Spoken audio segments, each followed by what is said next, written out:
సామాన్యులకు అన్యాయం జరిగితే లాయర్ న్యాయం చేస్తారు. మరి అలాంటిది ఆ లాయర్కే అన్యాయం జరిగితే ఏం చేయాలి?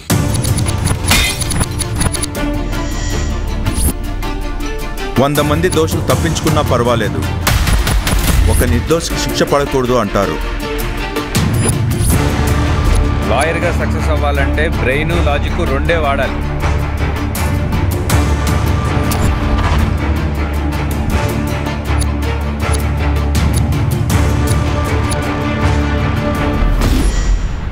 మీ నాన్నకు కావలసింది నువ్వు కేసు గెలవడం కాదురా, ఒక నిజాన్ని కాపాడడం.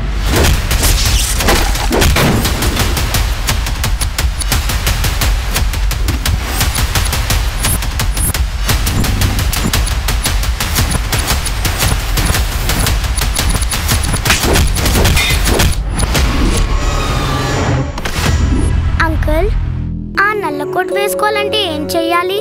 ఆ నల్ల కోట్ వేసుకోవాలంటే లా చదవాలి.